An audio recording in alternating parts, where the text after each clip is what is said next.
vamos a dilatar más, comenzar la charla del profesor Gregorio. Querido Gregorio, por favor. Y si os parece bien, pues empezamos. ¿Tenéis alguna puerta, por favor?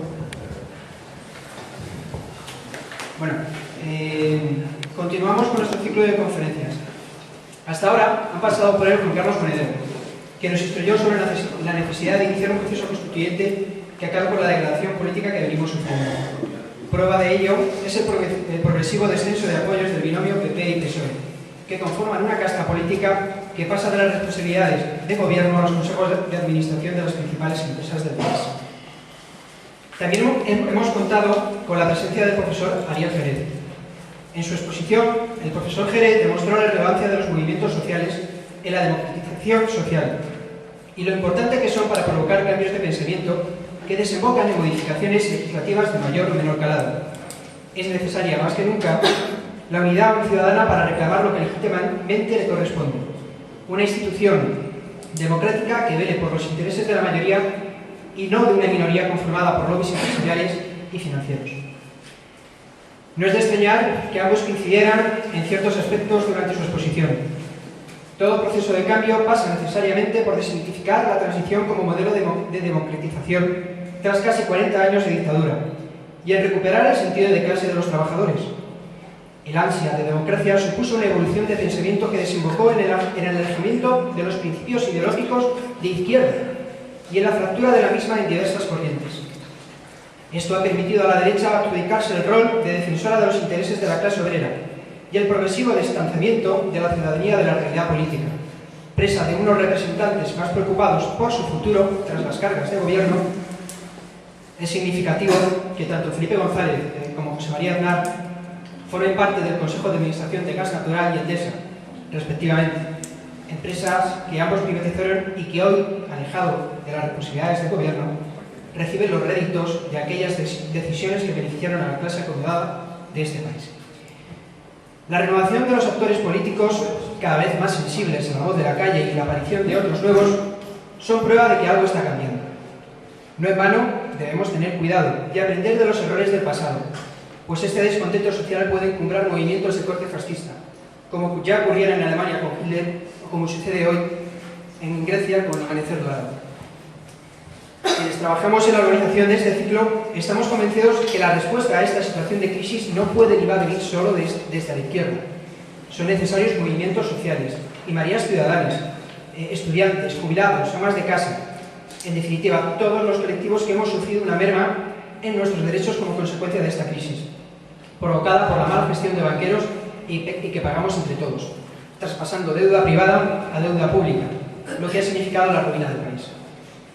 Resulta significativo que todas las medidas adoptadas hasta la fecha solo han beneficiado a la clase acomodada, la que controla el capital y dispone de gobiernos de tecnócratas con el objetivo de mantener el statu quo financiero. Este es el fatal desenlace del modelo de desarrollo de la economía nacional, ligada al ladrillo y a la obra en general, y que ha llevado a este país al estallido de la burbuja financiera, el endeudamiento imparable del Estado, los rescates millonarios del sector financiero y, en consecuencia, a unos niveles de paro insoportable con más del 26% de la población en situación de desempleo, miles de familias desahuciadas de sus viviendas, un desfallecimiento de los servicios públicos básicos ofrecidos a los ciudadanos y a la mutilación de los derechos sociales. La conclusión es clara: cada vez hacen falta más pobres para mantener a un rico. La política económica ha dejado de ser competencia nacional. Viene dictada por instituciones alejadas de nuestras fronteras. Se imponen políticas de austeridad avaladas en la canciller alemana como receta para salir de la crisis, lo que supone un suicidio en términos económicos debido a la progresiva degradación social a la que nos vemos arrastrados.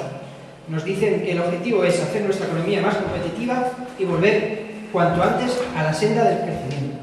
Pero, ¿es realmente el crecimiento la solución a todos nuestros problemas?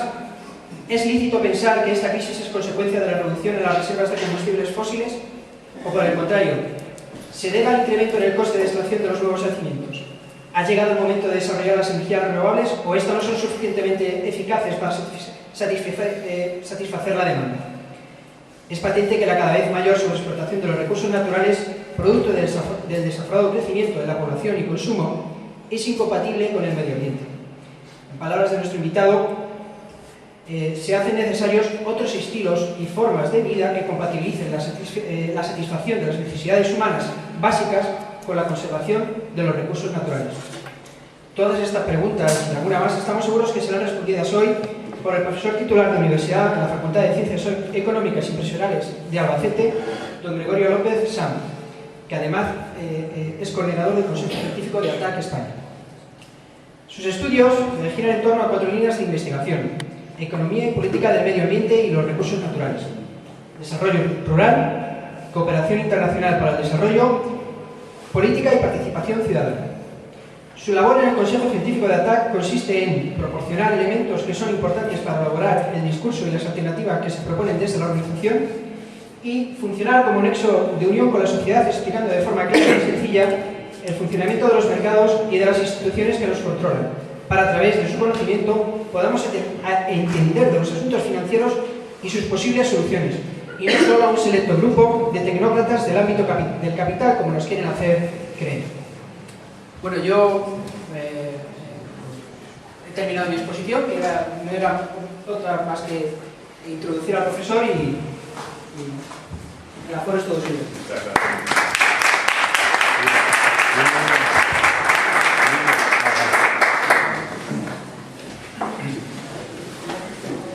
Muchas gracias a todos y a todas por vuestra presencia, especialmente a los compañeros de Izquierda Unida, de la Campiña, de aquí de Guadalajara, y también a los amigos y amigas de ATAC Castilla-La Mancha, que como ellos dicen han venido de CLA cariñosa, desde Toledo, San Clemente en Cuenca, Guadalajara. Muchas gracias por vuestra presencia.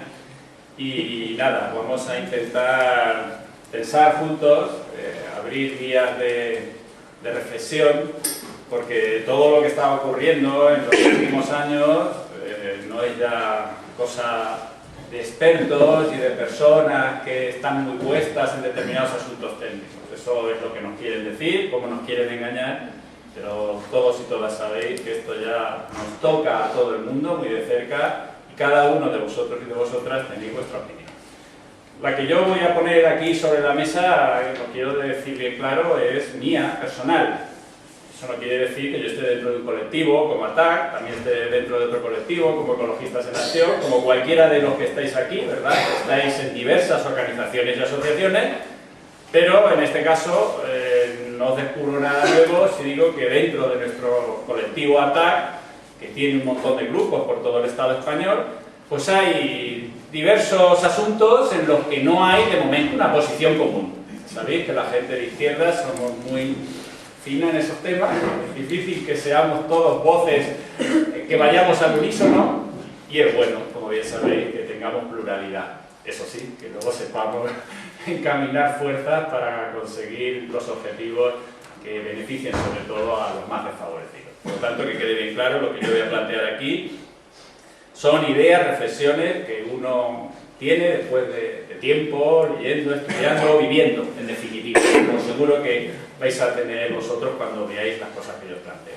Yo no me voy a ir más allá de 40 minutos en mi exposición, y lo ideal, que es como siempre funcionan las cosas, y más si en un auditorio que seguro que tiene las ideas claras, va a ser la reflexión que hagamos luego en común, ¿vale? Es decir, que una vez que yo termine de hacer algunos planteamientos, lo bueno sería que entre todos y todas pues aportemos, critiquemos, en definitiva, que demos más luz sobre esto que está ocurriendo. Bien, vamos a hablar del mito del crecimiento, ¿no? Porque todos y todas sabéis que no para de decírsenos día tras día que la salida a la crisis tan profunda que estamos viviendo pasa por retornar a las sendas de crecimiento económico que teníamos hace unos años. Todos los partidos políticos, de todo el arco parlamentario y casi si me apuráis de fuera del arco parlamentario. Esa es, por así decirlo, la frase mágica. Hay que volver a crecer. Y si volvemos a crecer, todos los males que tenemos ahora, fundamentalmente los relacionados con el desempleo, acabarán. Ya sabéis que dentro del sistema capitalista que nos toca vivir, tenemos que hablar de una crisis sistémica, ¿verdad?, que no solo es económica, que también es ecológica, bélica, que no se nos olvide, que también es de calidad democrática, como decía el compañero en la presentación, y que cada vez más es una crisis de desigualdad y de darwinismo social, de sálvese quien pueda y el más fuerte que se coma al más chico, ¿no? Y en ese capitalismo globalizado, porque esto era la globalización, no era otra cosa, ¿eh? Cuando hemos estado tantos años diciendo la economía está globalizada, este mundo es un mundo globalizado, esto es lo que era la globalización.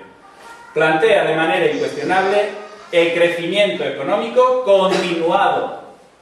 Y eso, si todos más o menos convenimos en que perseguir el crecimiento económico está detrás de los principales problemas de la humanidad, pues también tenemos que ser muy cautos y muy críticos respecto a si el crecimiento económico va a ser la salida a esta situación. Y aquí tomo las palabras que pone Edgar Morin en su último libro, La Vía para el futuro de la humanidad. Edgar Morin es un filósofo francés, sobre todo ya muy mayor, que ha vivido todo el siglo XX y que en definitiva es un firme defensor de la necesidad de abordar los problemas a los que nos enfrentamos las sociedades desde la complejidad y desde el contexto. No es nada partidario de la especialización, esa especialización que ahora está tan de moda, ¿no? Esto es cosa de los economistas, esto es cosa de las multinacionales o esto es cosa de los países en desarrollo. No, al final todo está unido y los ámbitos individual, comunitario y de la humanidad es algo que seguro que vosotros y vosotras os planteáis todos los días. Cada uno que está luchando por un mundo mejor tiene su actitud personal, individual, luego tiene la del colectivo o grupo donde se mueve, pero luego, y esto yo creo que a veces se nos pierde de vista, formamos parte de una humanidad que en definitiva no podemos dejarlo de lado. Yo creo que desde el final de la Segunda Guerra Mundial hasta nuestros días vivimos en una crisis sistémica, ¿verdad? Una crisis sistémica que se caracteriza por el empobrecimiento y la opresión de un porcentaje cada vez mayor de la población del planeta. Cuando yo estudiaba economía en Valencia a finales de los 80, entonces había dos asignaturas en el plan de estudios, porque habéis estudiado economía o empresa, me imagino que coincidiréis conmigo, a finales de los 80, ojo, había dos asignaturas interesantes. Una era política económica comparada. Y entonces nos enseñaban a los estudiantes que había un sistema capitalista y un sistema de socialismo real. Nos decían cómo era la economía central planificada, nos decían cómo funcionaba. Bueno, que menos que eso, ¿no? Que hay diversas formas de organización social. Y había otra asignatura muy interesante que era política económica de los países subdesarrollados. Y ya nos decían entonces que la opulencia de los países ricos iba de la mano de la miseria de la mayor parte de la población. Pues bien, asignaturas de esa naturaleza, tan reales como la vida misma, han desaparecido de la mayor parte de los programas que hoy se imparten en las universidades. Las privadas, por descontado, pero en las públicas, que es lo triste, también. Ya entonces nos enseñaban que tenemos lo que se denomina un esquema centro-periferia. Estos son planteamientos de los estructuralistas latinoamericanos, que ya se habían dado cuenta, después de la Segunda Guerra Mundial, que Latinoamérica estaba condenada a su desarrollo porque el capitalismo no funciona como un mecanismo que amplía el bienestar y la igualdad a todo el planeta. Al contrario, el capitalismo funciona a través de un esquema centro-periferia, depredador-presa. Unos países centrales, enriquecidos, que mantienen su posición gracias a la opresión y a la explotación de la naturaleza y de las personas del resto del mundo. Eso no descubrimos nada nuevo, eso desgraciadamente es lo que es este sistema globalizado. Pero ya sabéis que no ha sido hasta que esta crisis financiera estalla en el año 2008, cuando las grandes fortunas comienzan a temer por su riqueza y cuando la mayor parte de la población de los países ricos comienzan a sufrir el desempleo, cuando hablamos ya de crisis sin apellido. Y decimos, la crisis. Pero mire usted que antes de esta crisis, que llevamos 5 años con ella, antes de eso, la mayor parte de la población de este mundo estaba en una profunda crisis de desigualdad y en definitiva de injusticia. ¿Qué pasa? Que eso no nos afectaba, ¿no? Bien. Fijémonos también que cuando hablamos de instancias supranacionales, en definitiva de cómo se organiza la economía y la política en el ámbito planetario, pues nos referimos al G20, a la Unión Europea, al Fondo Monetario, a la ONU, a los bancos centrales, a la Troika, ¿verdad? Esto que todos los días estamos escuchando en los medios de comunicación, que la Troika, en la Unión Europea, que sabéis que forma parte también del Banco Central y el Fondo Monetario Internacional, recomienda, dice cuáles son las políticas que hay que aplicar para superar esta situación. Todos y todas sabéis que estas políticas de austeridad, que son las que estamos obligados a cumplir, porque así nos lo indican, nos obligan, en este caso, las políticas de la Unión Europea, solo hacen que condenar a la miseria y a la desesperanza a más gente. Y fijémonos que cuando nos referimos a esto, los políticos, 2x3, nos vienen con mensajes optimistas, que es su función, lógicamente. Al presidente del gobierno y al ministro de Economía no le vamos a pagar porque nos amargue la vida de palabra, ya lo hace con los hechos, ¿no? Su misión es siempre decir que ya se ven los brotes verdes, que ya este es el último año de la recesión, que 2014 vamos a crecer. Bien, el otro día veía un artículo de Juan Francisco Seco que ponía algo que todos debiéramos hacer, que de vez en cuando hace alguien. Dice, me he estado preocupando en cuáles eran las estimaciones de la Unión Europea y del Fondo Monetario. Estas instituciones hacen siempre estimaciones a un año vista. Y dicen, dentro de un año vamos a crecer a tanto. Bien, pues lo vienen haciendo desde hace ya un chorro de tiempo. Dice, me he preocupado en mirar cuáles eran las estimaciones de estos organismos y cuál fue la realidad. No han dado ni una. Allí donde se decía que la economía iba a crecer, que al año que viene íbamos a crecer al 1,5, al 2 o a lo que fuera, la realidad era que la economía decrecía y la economía se iba hacia abajo. Y en esto hay que hacerle caso a la que manda. Ya sabéis quién es la que manda, o el que manda, da igual, en este caso es mujer, puede ser hombre, aquí no tenemos predilección, que es la señora Merkel. La señora Merkel desde hace algún tiempo lo ha dicho. Nos quedan 10 años de recesión a los países periféricos de la Unión. Y no se corta un pelo, y lo dice tan tranquila, y sabe lo que dice.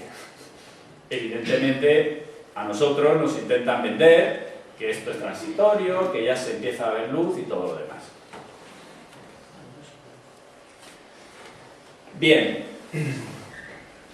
yo creo que cada vez más debemos de empezar a cuestionar la asociación directa entre trabajo asalariado, producción y consumo. Todo eso ligado a más calidad de vida. Yo creo que cada vez más, ahora mucha gente lo estamos empezando a ver forzados por las circunstancias, porque nuestra renta ha caído de manera importante, las situaciones de desempleo, reducción salarial están ahí, y comenzamos a descubrir que se puede vivir como buenamente podamos, con menos, e intentar en la medida de lo posible no perder calidad de vida, ¿verdad? Fijémonos también que en estos últimos 6 años que llevamos de crisis, porque aunque la crisis muchos la sitúan en el 2008, cuando Lehman Brothers en septiembre cae y quiebra, ya en agosto de 2007 se produjo el fenómeno de las hipotecas basura norteamericanas, que es por así decirlo el primer detonante. Pues bien, en estos años, como sabéis, hemos pasado de políticas de expansión del gasto público, recordaréis vosotros y vosotras que el gobierno socialista anterior puso en marcha aquel famoso plan E, ¿verdad? El plan de llevar a cabo obras públicas ligadas a los ayuntamientos para impulsar el sector de la construcción que se estaba viniendo abajo. Y también en aquellos años, ya en 2008, pusieron en marcha el primer plan de rescate a las entidades financieras. Ojo, el primer plan de rescate, que para eso no han faltado cuartos.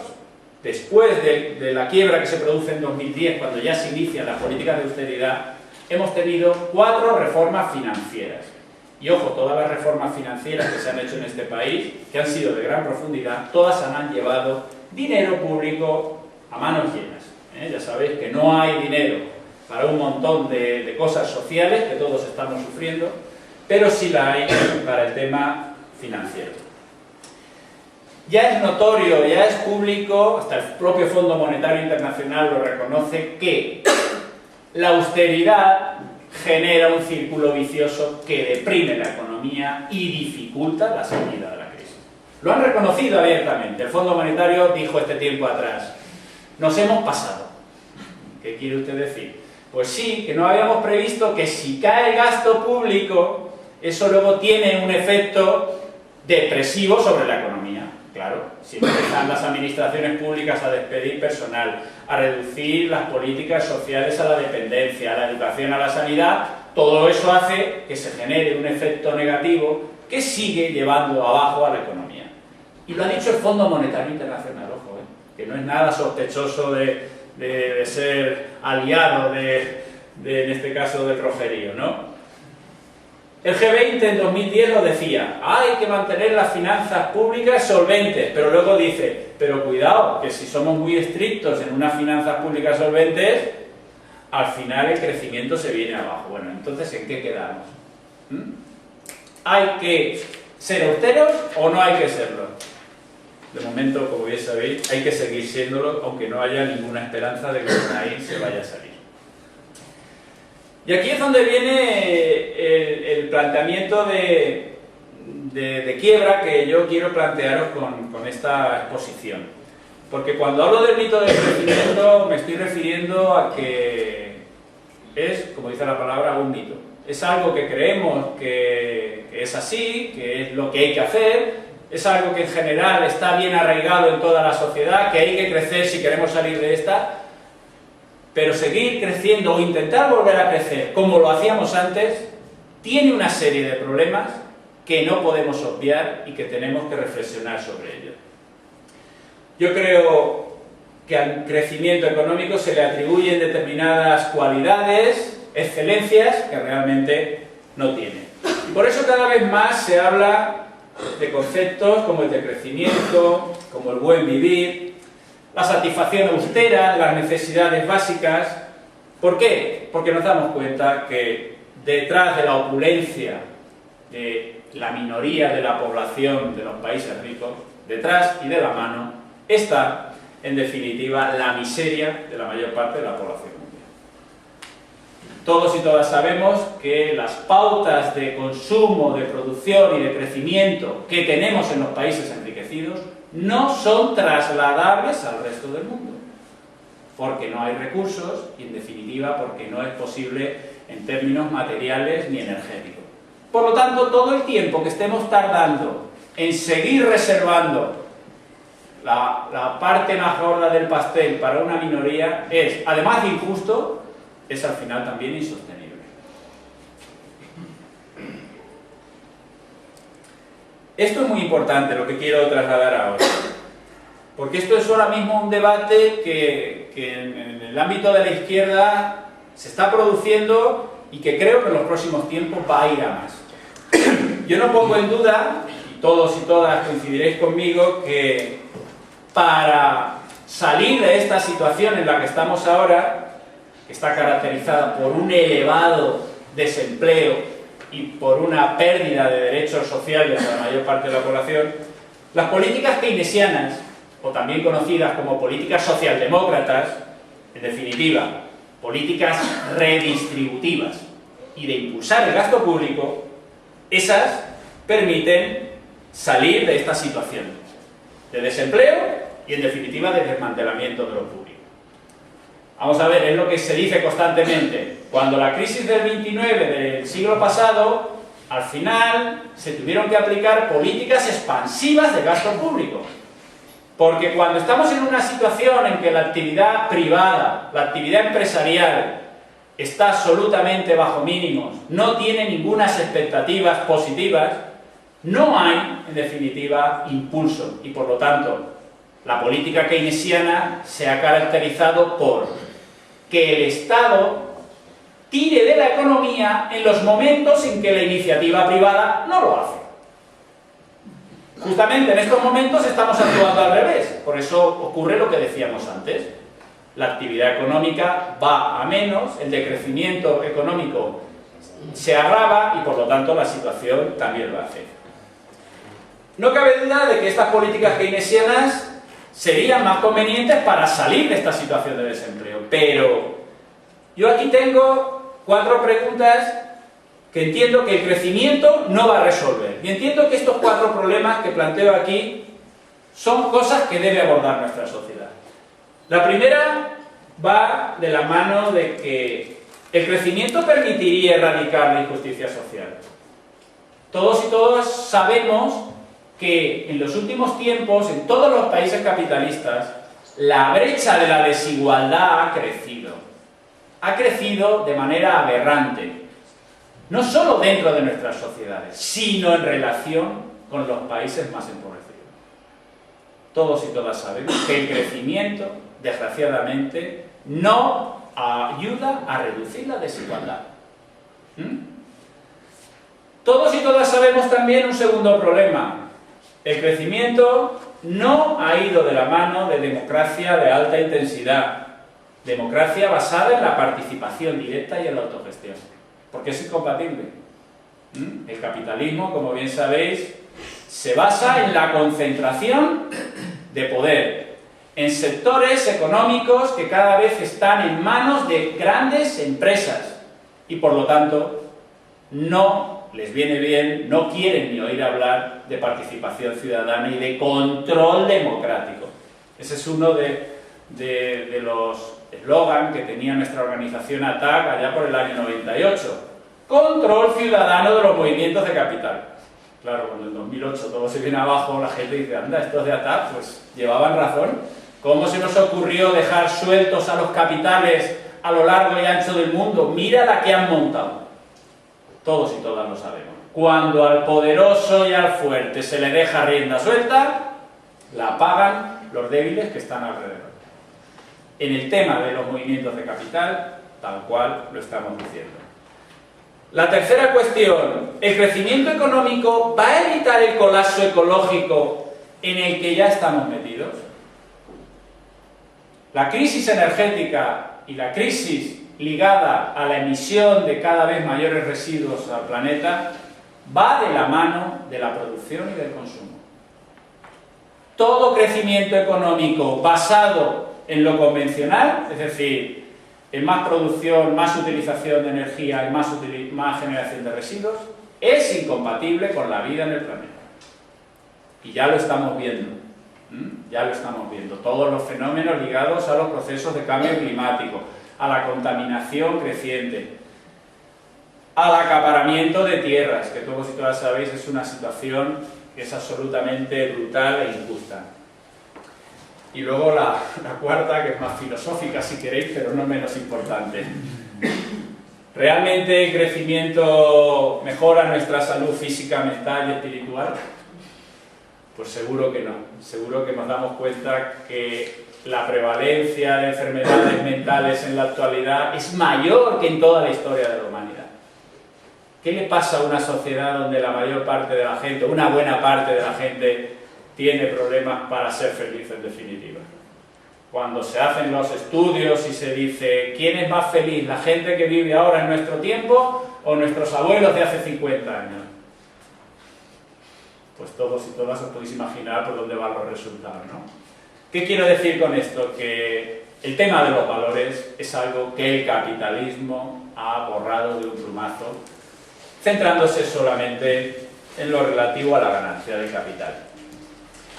Bien, cuando hablamos de las reglas del juego, a mí me gusta siempre recurrir a José Manuel Naredo. Es el primer economista en España, junto con Joan Martínez Alier, que empezaron a tratar allá por los años 70 todas las cuestiones relativas a que el crecimiento económico no era sostenible. Y él habla en su libro de 2006, que se llama Raíces económicas del deterioro ecológico y social, es un libro fácil de leer, que ya en 2006 adelanta los problemas ligados a la financiarización de nuestro mundo. Viene a decir que un sistema que solamente se basa en lo monetario como guía suprema de la gestión. Yo cuando les doy clase a mis alumnos de segundo les digo, a ver, habéis empezado el año pasado aquí en la facultad, ¿y qué os han dicho? ¿Cuál es el objetivo prioritario de la empresa? Y dicen que hay que maximizar el beneficio a toda costa. Muy bien, vale, pero ¿vosotros pensáis que eso puede ir de la mano de la maximización de la felicidad de la gente? Pues no, algunas veces cuando la empresa se fija solo en maximizar sus beneficios, desatiende al medio ambiente, desatiende las relaciones laborales, desatiende un montón de cosas. Bueno, pero entonces vosotros estáis estudiando en una universidad pública, os deben de enseñar también ética, os deben de enseñar valores, ¿no? Sí, pero cuando tú vayas a la empresa y le digas que tú no vas a hacer ciertas cosas porque tienes valores, te van a lanzar a la calle. Entonces le digo, mirad, antes de ayer vi a fulanico de tal. Está de director en CCM, lo que queda de CCM. Y en plan cachondeo decía, hombre, ¿cuánto tiempo sin verte? ¿Cómo estás? Nada, muy bien, Goyo, ¿y tú? Nada, la marcheja. Digo, oye, se lo decía, siempre soy muy socarrón, ¿no? Me gusta decirle a la gente así las cosas con cariño siempre, siempre con cariño. Fulanico, que no me entere que engañas a nadie y le metes una hipoteca conforme están las cosas. Y se echa a reír y dice, oye, si yo no meto hipotecas a la gente me despiden. Me lo decía así de claro, ¿no? Claro, con tanta contundencia que te dejan parado. Y dice, claro, es que estamos creando en nuestra sociedad puestos de trabajo que se basan y se mantienen engañando a la gente. Pues vale, pues que ya no hay mucho más que hablar, ¿vale? Segunda, la metáfora de la producción. Todo en última instancia, todo lo que valoramos es aquello que podemos expresar en términos monetarios. Y eso es de una cortedad de miras extrema. Todos y todas sabéis que las cosas importantes de la vida, las que nos hacen realmente felices y son imprescindibles, son aquellas que no compramos con dinero. ¿A qué eso lo sabéis todos y todas? Todo eso, que es lo que realmente importa, no entra en el Producto Interior Bruto, no entra en el crecimiento. Y eso hay que tenerlo en cuenta y tenemos que reivindicarlo y valorarlo. Y efectivamente, la metáfora del crecimiento. Otro tema muy importante, que conforme está el patio, cada vez va a salir más y ya está saliendo. Y cada vez nos va a tocar pensar sobre ello y tomar una postura. El mito del trabajo, esa es otra. El mito del trabajo. Decía Naredo en su libro este que os acabo de citar, las civilizaciones antiguas tenían muy claro dónde estaba el origen de la riqueza. En la tierra y en el sol. Y no hay más. Con la tierra y con el sol podemos conseguir todo lo que necesitamos. ¿Vale? Ahora ya nos creemos que con el móvil y con el ordenador lo tenemos todo. Pero eso en última instancia viene de la tierra, ¿verdad?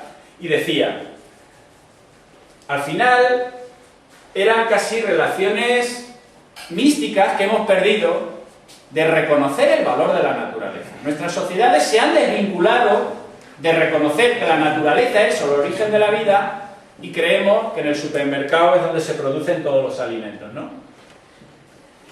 Cada vez más desacralizamos el carácter sagrado de la naturaleza y creemos que lo podemos sustituir por procesos artificiales, ¿verdad?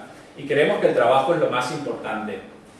Y una cosa muy importante, se nos dice, cada vez somos más productivos, cada vez una persona produce más, cada vez somos, en definitiva, tenemos capacidad de tener más bienes con menos trabajo. Y sin embargo, cada vez trabajamos más. Pero vamos a ver, no nos han explicado en la facultad, los que han estudiado economía y empresa, que el trabajo es un mal. Bueno, no hay que ir a la facultad para saberlo. El trabajo es un mal. Solamente estéis dispuestos a trabajar a cambio de dinero. Aquí nadie trabaja por amor al arte. El trabajo asalariado es un mal. Y sin embargo, nos encontramos que cada vez trabaja menos gente, por todos los problemas asociados al desempleo. Trabaja más tiempo y trabaja por menos salario. Y trabaja también más tiempo a lo largo de su vida con el aumento de la edad de jubilación. ¿A qué quiero ir a parar? A un concepto que todavía da miedo y no sabemos cómo hincarle el diente. Al reparto del trabajo. Una sociedad como la nuestra, donde un cuarto de la población quiere trabajar y no puede, y ese desempleo lleva a la exclusión social, es una sociedad injusta. Por lo tanto, las sociedades deben afrontar los problemas relacionados con la injusticia. Y yo creo que hablar de reparto de trabajo, de trabajar menos, incluso por menos salarios cuando haya un salario mínimo garantizado. Ya sabéis que cada vez más se habla de renta básica, de renta mínima, que todas las personas puedan tener una renta suficiente para acceder a las necesidades básicas, que no haya que ir a un comedor social, que no haya que ir a un banco de alimentos. Si vamos hacia ello, podremos en definitiva hacer un esfuerzo de avanzar hacia la igualdad. Si no, nos vamos encontrando que ese ejército de desempleados del que hablaba Marx, es lo que quiere el gran capital para conseguir unos salarios bajos y en definitiva maximizar sus beneficios. No podemos seguir avanzando en esta dicotomía brutal entre trabajo y paro, porque lo único que estamos haciendo, como bien sabéis, es condenando a la exclusión a una buena parte de la sociedad. Ojo, todos y todas consideraréis conmigo que, conforme está el patio y conforme en los últimos años hemos tomado decisiones que nos complican, entre comillas, la vida futura, dígase hipoteca, que le cuenten a la gente que trabaje menos y que cobre menos. Y te dirá, vale, ¿y cómo pago yo mi hipoteca? ¿Y cómo estudian mis niños? ¿Y cómo tal y cómo cual? Coincidiréis conmigo que esto tiene que ir de la mano de un reforzamiento de lo público. Es que el acceso a la vivienda no es un tema que podamos dejar, como hemos hecho, en manos de la iniciativa privada. Porque nos hemos dado cuenta que ha sido la vía que han utilizado para exprimir a las familias y condenarlas a un trabajo sumiso de por vida. Es que seguramente todos y todas estaríamos dispuestos a pagar más impuestos, sí, lo habéis oído bien, más impuestos, si luego tuviéramos servicios públicos esenciales con carácter gratuito, dígase guarderías, dígase sistemas de pensiones mejores y públicos, porque como bien sabéis todos y todas estamos asistiendo al desmantelamiento de lo público de la mano de la privatización de servicios en todos los ámbitos. Ya sabéis que los viejecillos de ahora van a tener una pensión mucho mejor de la que vamos a tener todos nosotros. Y es el señuelo que se nos va diciendo a todos para el que pueda que se haga su plan de pensiones. En definitiva, todo esto va relacionado con un cambio profundo en la manera de organizar lo público y la vida privada. Porque seguir como hasta ahora, sin perspectivas, sin esperanzas de que la gente desempleada encuentre trabajo y se quede marginada, es un camino que nos lleva a la injusticia social y en todo caso también, como podéis imaginar, a problemas de explosión social que cada vez estamos viendo más cercanos. Todo esto son reflexiones, ¿eh? Seguro que ahora después todos tenemos ocasión de puntualizar o de matizar. Lo que decíamos antes, este capitalismo globalizado está generando relaciones inhumanas entre quienes tienen un puesto de trabajo y quienes no lo tienen. Ya sabéis que cuando últimamente se habla de que no podemos... Este es otro tema largo y tendido, el tema del euro. Como no podemos devaluar nuestra moneda para intentar impulsar la actividad económica, se nos dice desde Europa, ustedes deben de hacer una devaluación interna. Y diréis, ¿y qué quiere decir eso? Muy sencillo. Usted no puede tocar la moneda porque está sagrada y fija, pero hay dos cositas que sí puede tocar. Una, los salarios. Y todos y todas sabéis que en los últimos años los salarios medios de los trabajadores y trabajadoras de este país han ido a pique. Y luego se dice, y también las empresas, si se enrollan un poco, pueden tocar los precios a la baja. Sí, sí se enrollan, pero no se enrollan. Al contrario, los precios en general están siendo objeto de todo tipo de artimañas para mantenerlos artificialmente altos. No tenéis más que ver los programas del amigo Évole, ¿verdad? Y descubrir cómo nos meten el tema de las energías eléctricas y del tema de hidrocarburos, ¿verdad? Esta es una cuestión fundamental. Y fijaros una cosa, En este caso, lo que está ocurriendo en el sector de la administración pública, las rebajas de sueldos de funcionarios, quitar las pagas extras, aumentar la jornada laboral, automáticamente pasa al sector de la iniciativa privada.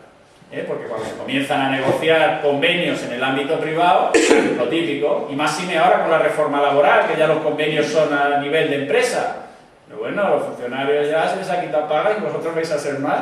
Y en general estamos asistiendo a una caída muy importante de los salarios. Ojo, de los salarios de determinados colectivos que trabajan en la empresa, no, como bien sabéis, de los altos ejecutivos, que esos están a otros niveles. Por lo tanto, el tema de la renta básica es algo que debemos de plantearnos cada vez más. Y también una cuestión importante, el trabajo no remunerado.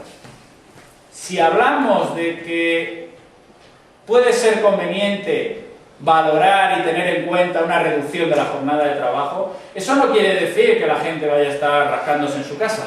Eso quiere decir que tendremos también que empezar a pensar en métodos de autoproducción y de intercambios al margen del mercado.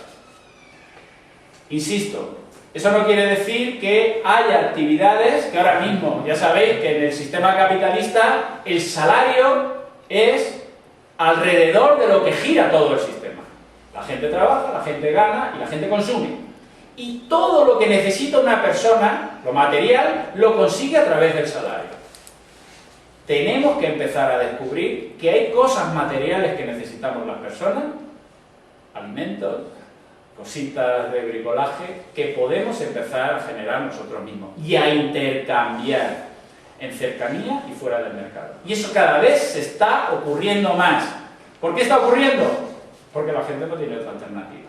Y cada vez más habréis oído fenómenos como los bancos de tiempo, como las cooperativas integrales, como los grupos de consumo. En definitiva, fórmulas de cooperación entre las personas. El otro día un amigo mío, malagueño, Paco Puche, publicaba en Rebelión un artículo que decía ¿cooperación o no cooperación? Claro, en el sistema capitalista todos y todas sabéis que lo que funciona es la competencia. En el sistema capitalista lo que funciona es que unas empresas empujen y pisoteen a las otras por conseguir el mercado. Funciona que unos trabajadores y trabajadoras den codazos a los otros por conseguir el puesto. Y decía Paco Puche, eso es propio del capitalismo, de hace apenas 2-3 siglos en el mundo. Antes de eso, las sociedades humanas han sido sociedades básicamente cooperadoras. Básicamente cooperadoras.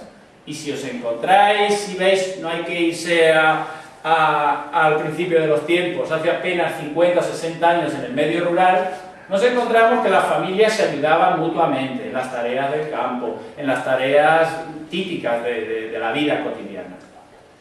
Eso de la cooperación funciona con un montón de civilizaciones que nos han precedido y funciona también con otros seres vivos de la naturaleza. Por lo tanto, ¿por qué no comenzar a cooperar en vez de a competir? Es todo cuestión de cambiar el chip. Y se habla también del famoso empleo verde, es decir, todos y todas sabemos que, de acuerdo, que esto está muy bien, pero que ahora mismo, conforme está el patio, hace falta generar puestos de trabajo para que una parte importante de la que no tiene ahora mismo esperanzas la tenga. Y se habla del empleo verde asociada a temas de vivienda, la rehabilitación, que no va a hacer más, que ya tenemos bastante. Fijémonos también los temas relacionados a la energía renovable y descentralizada. Más importante lo de descentralizada más que lo de renovable. ¿Por qué? Porque fijémonos que hoy en día dos cuestiones básicas que tienen que ver con la vida de cualquier familia, que es el recibo de la luz y el recibo del teléfono, lo tenemos contratado con multinacionales. Fijémonos lo importante que sería y el juego que podría dar el que esto lo intentáramos resolver en cercanía, de manera local. Eso, lógicamente, no va a ser promocionado y no va a ser facilitado. Ahora mismo hay una guerra tremenda porque cualquiera de vosotros y vosotras pueda poner en su tejado una placa fotovoltaica, consumir la energía que requiere y la que no, meterla a la red. No hay manera.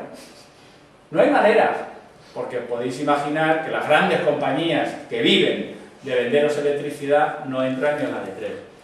La gestión ecológica de los recursos naturales. Tenemos sistemas agrarios, ganaderos, pesqueros, forestales absolutamente insostenibles. Y eso es el principio de la vida. Eso es lo que nos permite vivir día a día.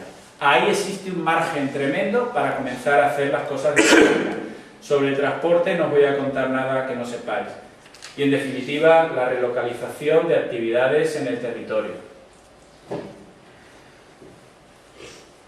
Bien, hay margen, el compañero Vicente Navarro lo dice, y es algo que todos y todas sabéis, cuando nos comparamos con la Unión Europea 15, es decir, los países más desarrollados de la Unión, España es líder en una cosa, en autovías y en líneas de alta velocidad.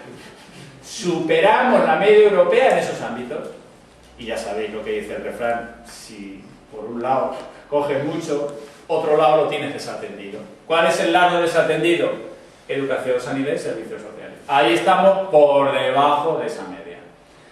Es decir, aquí sí tenemos margen para crecer. Todos y todas convendréis conmigo que los servicios a la infancia, a la discapacidad, a los mayores, están ahora mismo infradotados, porque la famosa ley de dependencia que supuestamente había de ponerse en marcha ha sido bloqueada y dada marcha atrás. Ahí puede generarse empleo, y es un empleo que no es salvaje contra los recursos naturales, porque es fundamentalmente mano de obra para atender labores de cuidado, ¿verdad? Todo eso va de la mano de la reforma fiscal que, como bien sabéis, sigue dejándose para más tarde en este país. Todos y todas sabéis, y este es otro de los lemas y de las bases del discurso de ATAC, que los paraísos fiscales están ahí, vivitos y coleando, sin ningún tipo de problema, y que cada vez que veis un caso de corrupción en los medios, cada vez que veis un caso de corrupción lleva de la mano un paraíso fiscal. Todos. Desde la realeza hasta Génova, hasta el otro lado y al de más allá. Todos llevan de la mano un paraíso fiscal. Es decir, no se está poniendo trabas a fenómenos como la corrupción y la evasión fiscal. Nuestro compañero del comité científico, Juan Hernández Higueras, principal especialista que tenemos en España sobre paraísos fiscales, tiene un libro, el último, o el penúltimo, que lo dice bien claro. Los paraísos fiscales socavan las democracias. ¿Por qué? Porque los paraísos fiscales permiten a la gente que gana muchísimo dinero ganar todavía más y no pagar nada a la agencia tributaria. Por lo cual, cuanto más facilitemos los paraísos fiscales, más llevaremos a la ruina a nuestras haciendas y a los servicios públicos que dependen de ellos. Esto hay que tenerlo clarísimo, Y ya sabéis lo que había detrás de esta última regularización fiscal, Había sinvergonzonería al estado máximo, Una ley hecha para que mis amigos sinvergüenzas limpien su dinero con un 10%. Cualquiera de vosotros y vosotras que hacéis declaración de renta, ya quisierais pagar el 10% de impuestos. Seguro que todos pagáis de 20 y tantos para arriba, pero bueno, porque no habéis tenido la vista de evadir fiscalmente. Si habéis tenido, pues os tenéis haber ahorrado un dinerillo. Fin. ¿A quién sirve el crecimiento? Pues fijaros, Chico Mansell, que era presidente en el año 72 de la Comisión Europea, esto está extraído del libro de la PUTS, del libro del decrecimiento. Vamos, para que os hagáis una idea, el equivalente al Barroso actual. ¿Vosotros imagináis a Barroso diciendo hay que reducir nuestro crecimiento económico y sustituirlo por la noción de otra cultura de la felicidad? Seguido, el crecimiento es solo un objetivo político que sirve a los intereses de las minorías dominantes. Esto lo decía Chico Mansell en el 72. Y al año siguiente, confesar. Qué gusto tener representantes de la Unión Europea que tengan las cosas claras, ¿no? Que tengan las cosas claras en favor de las personas.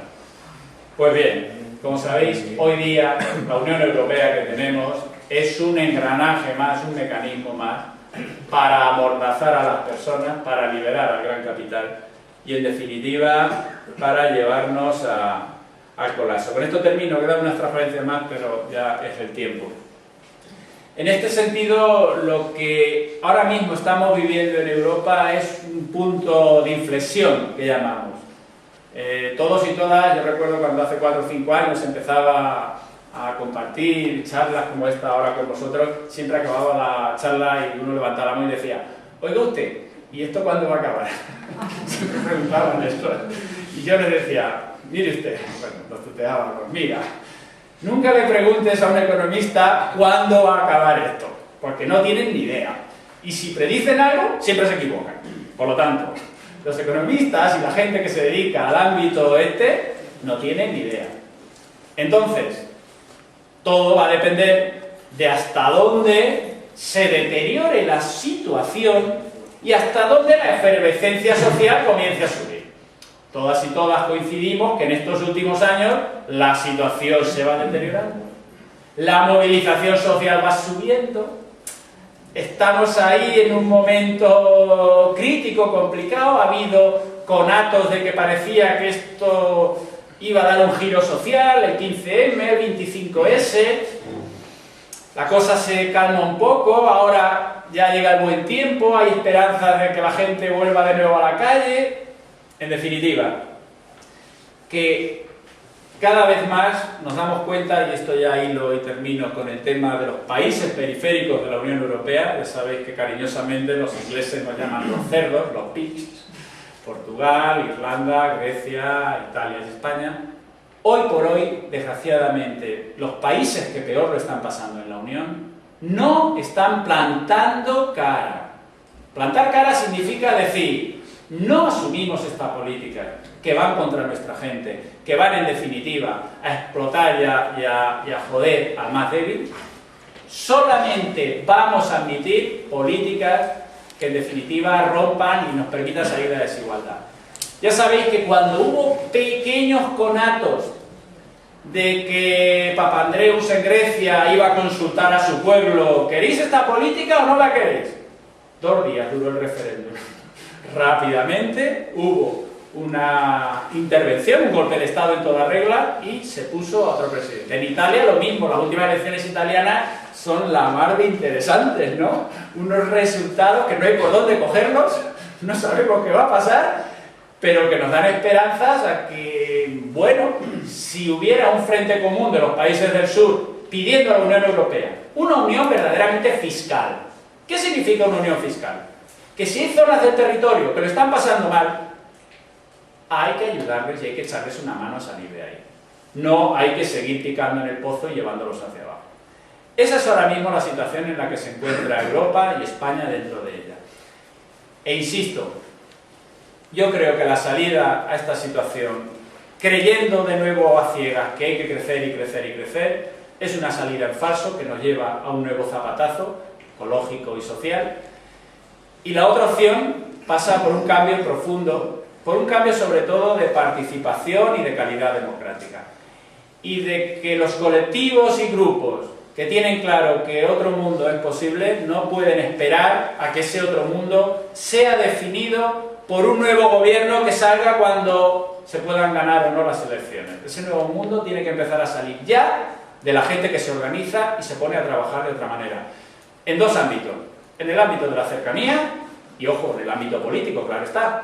Seguro que antes o después viene un frente popular que nos da ánimos a todos para conseguir también el poder en esos ámbitos importantes como son nuestra comunidad autónoma, que ya sabemos que ya tenemos candidata para dentro de 2 años, la señora Cospedal ha dicho que repite, va con brío, y tenemos que hacer un frente popular en Castilla-La Mancha y lógicamente también en España, porque eso, de la mano de la gente trabajando en los pueblos, yo que he pasado por la vida municipal, tenemos aquí a compañeros concejales en vuestro pueblo en Azuqueca, yo siempre digo lo mismo: el trabajo en los pueblos, el trabajo en las asociaciones, en los colectivos, es fundamental. Y ahí es donde se vive la democracia. Y si nos quitan la democracia de la cercanía, pues ya hemos llegado a donde íbamos. Bueno, como seguro que también hay futboleros que están mirando el reloj, tenemos tiempo suficiente para ahora ir a las reflexiones y luego al fútbol, a los que Yo sé que no sé aquí por dónde respiráis, si sois blancos, azulgranas, pero da igual. Bueno, pues cualquier cosa que queráis reflexionar, pensar, porque ya habéis visto que todas las cosas que yo he planteado son susceptibles de debate y, en definitiva, de opiniones contrapuestas, como no podía ser de otra manera. Ya sabéis que hoy día hay que venga a contar verdades absolutas o la está metiendo de manera mala, ¿no? Y atravesada. Aquí se viene a hablar y a poner en común.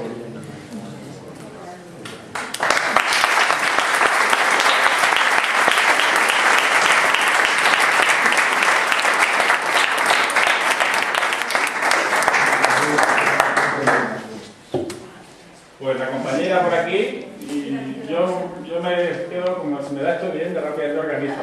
Brevedad en la pregunta y más aún en la respuesta. Adelante. Toda la exposición muy bien, de acuerdo en todo el enfoque, prácticamente en todo, pero me parece que hay algo que no has tocado y no sé si tiene relación o no con el crecimiento y el decrecimiento, y es el problema demográfico. Sí. Bien, yo entiendo que problema demográfico hay gente que es está muy pendiente de ese asunto. No cabe duda que siempre se nos ha dicho que cuando hay tanta gente en determinados países pobres, eso las condena a la pobreza. Yo ahí soy escéptico y también creo que es algo que todo el mundo conoce y controla. No es que haya más o menos gente, es el estilo de vida de esa gente. Todos y todas sabéis que el estilo de vida de un europeo occidental, de un norteamericano, es devorador de recursos naturales a gran escala. Y eso hace que cada europeo cuente como 10, 12 o 15 o 50 latinoamericanos o africanos. Por lo tanto, puede ser, según dicen los entendidos de demografía, de recursos naturales, el planeta Tierra todavía podría generar recursos para una población aproximada del orden de 10.000 millones de habitantes, o 12.000 incluso. Yo he leído cosas por ahí, no soy experto en este tema. Ahora mismo el planeta Tierra tiene 7.000 millones. Hay margen, pero ojo, hay margen si va de la mano de la redistribución.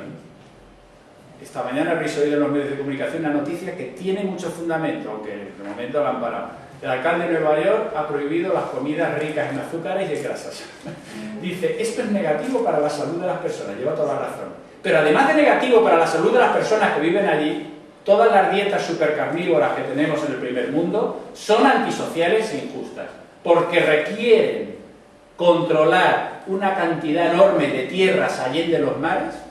Ya sabéis todo el problema de la soja en América Latina, el problema del acaparamiento de tierras en África, para alimentar el ganado, para alimentar, en definitiva, nuestras dietas ricas en carne. Parecen tonterías, pero no lo son. Hoy día se generan alimentos suficientes en el mundo para alimentar dignamente a la población, pero hay un reparto absolutamente injusto. Por lo tanto, hoy por hoy, sin perjuicio de que en algunos sitios podamos hablar de una excesiva demografía, yo estoy más por hablar de un problema de injusta distribución de los recursos. Yo te voy a hacer una cuestión de visualizar. Imagínate que vives en un municipio de 2.000 habitantes, si eres un concejal de Izquierda Unida, está ahí en minoría. Es lo que pasa por aquí en casi todos los pueblos.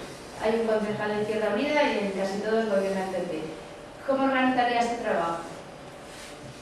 Bueno, yo soy alcalde de mi pueblo 8 años y mis mejores amigos hoy son los concejales de Izquierda Unida. Yo fui por el PSOE un tiempo, empecé como independiente, luego me afilié y luego me quité, un proceso de lo más natural del mundo. No solamente en el PSOE, sino en Izquierda Unida o en cualquier otro partido. Ya sabéis que cada uno tenéis vuestra mochila ya, ¿verdad? Y ya habéis pasado lo típico, y eso está bien. Yo siempre digo que si no estás en una organización, en una administración, no te enteras de cómo son las cosas, y hay que estar ahí. Hay que pasar un tiempo prudencial. Y luego decía, hasta luego, me voy a otra cosa. Hay que estar con las organizaciones y con los colectivos. Y no hay otra. Hoy en día, nosotros, la gente de ATAC, que muchas veces nos vemos la cara en todas las movidas, digo, si es que somos los mismos, estamos en todas partes, pues hay que estar ahí. Y hay que estar con los colectivos y las asociaciones de los pueblos, porque hay gente y hay ganas queriendo organizar las cosas de otra manera. Y efectivamente, cuando tienes de aliado a un ayuntamiento, una corporación municipal, un equipo de gobierno que facilita las cosas, pues mejor que mejor. Pero si no lo tienes, seguro que en gente cercana sí tienes aliados y empiezas a hacer cosas. Insisto, yo, y me imagino que aquí vosotros lo estáis viendo igual, hace 4 o 5 años, grupo de consumo, ¿qué es eso? Banca ética, ¿qué es eso? Nada. Eso cada vez más está floreciendo en todas las partes. A pequeña escala. 4 o 5, pero ya están ahí. Y si eso está ahí y se pone en marcha, es semilla que va a dar fruto seguro. Y donde haya posibilidades políticamente de tener control, yo el otro día estaba en un pueblo de Bechí, en Castellón, allí que en realidad tiene un poquito de poder porque apoya al gobierno municipal, ya ha conseguido el tema, antes oía algo por aquí, de los huertos urbanos. Oye, pues seguro que hay gente que no tiene un pedazo de tierra, pero si el ayuntamiento se enrolla y pone a disposición de la gente un huertecito con una poquita agua y 4 nociones básicas, se empiezan ya dinámicas de autoproducción. Y la autoproducción es una cosa de lo más digno, ¿no? Porque ya sabéis que no es más rico el que más tiene, sino el que menos necesita. En este caso, el que menos necesita dinero para comprar las cosas que necesita para vivir. No hay mayor placer que producir lo que te comes. Ojo, no hay mayor placer y mayor salud, pues conforme estéis viendo el patio por ahí, en fin. Hay que hacer. Yo siempre pongo la nota de Gandhi, decía Gandhi, la fe no está hecha para ser predicada. No, es que para predicadores ya tenemos bastantes. La fe está hecha para ser vivida. Y cuando se vive, se propaga por sí misma. Cuando en un pueblecito pequeño empecéis a hacer cosas distintas y la gente lo ve y la gente pregunta y la gente se anima, eso merece la pena. Y a veces no somos conscientes de la fuerza transformadora que tiene eso. Con esto acabo. Ya sabéis que nos han quitado nuestras cajas de ahorro. Bueno, aquí tenéis una, no sé la de Guadalajara donde he ido a parar. También va ahí, ¿no? A la Caixa, vale. También nos la han mirado. Vale. Ya solamente tenemos bancos privados, como bien sabéis, todas las cajas se las han liquidado. Pues en Castilla-La Mancha seguro que vosotros y vosotras no lo sabéis. Los de Cuenca y Toledo un poquito, pues la movida sí la han conocido. Tenemos 2 grandes cajas rurales, ¿lo sabéis eso? Tenemos Caja Rural de Castilla-La Mancha y Global Caja, ¿verdad? Esos son cooperativas de crédito, ¿eh?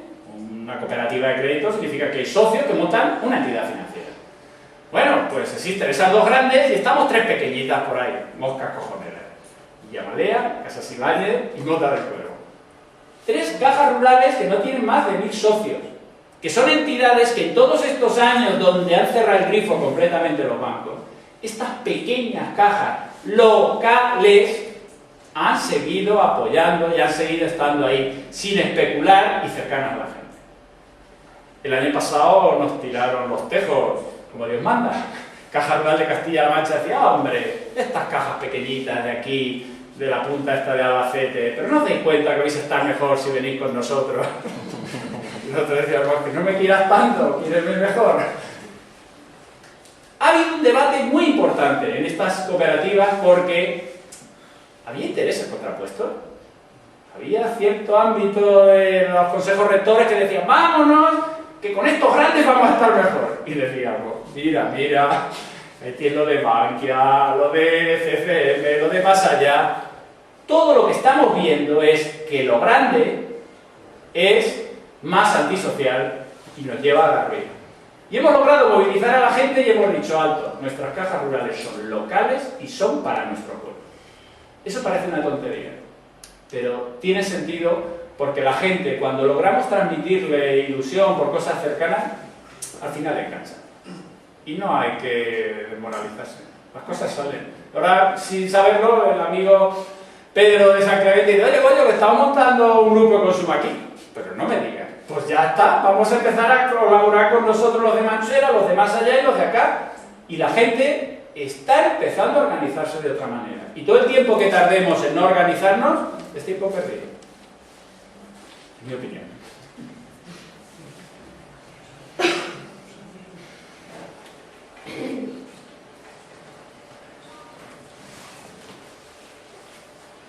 El mensaje es optimista, ¿eh? Esto era solo la introducción. La introducción es que eso no nos lleva a ningún lado. Empecemos a pensar otras cosas que las hay. Os confieso una cosa. Yo que soy de Tierra Llana, de la Mansuela, ya pegando a la Valencia, que sales a la puerta de la casa y ya ves el campo, el Valle del Cabriel y naturaleza y árboles y pinos. Cuando yo llego a vuestra tierra, me agobio, entre comillas. Polígonos industriales, bloques de hormigón, cemento por todas partes. Os lo transmito, sinceramente. Pero vosotros sois de aquí, vosotros estáis acostumbrados a eso y tendréis seguro otras maneras de acercaros a esa realidad, de darles un giro a esa realidad. Porque es verdad que seguro que en los próximos años nos va a tocar levantar hormigón para cultivar huertos. Seguro nos va a tocar levantar hormigón para cultivar huertos. Bueno, pues se levanta. He estado pensando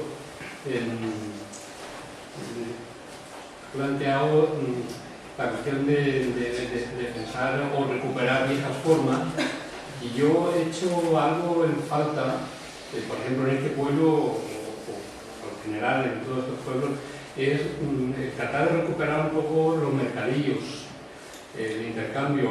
Todos tenemos cosas que tenemos que tirar porque no le encontramos una autorización para ello, ¿no? Y hay muchas personas que han perdido sus hogares, que tienen muebles, que tienen aparatos y que no pueden hacer nada con ello, mientras que hay otras personas que tienen necesidad de esas cosas, ¿no?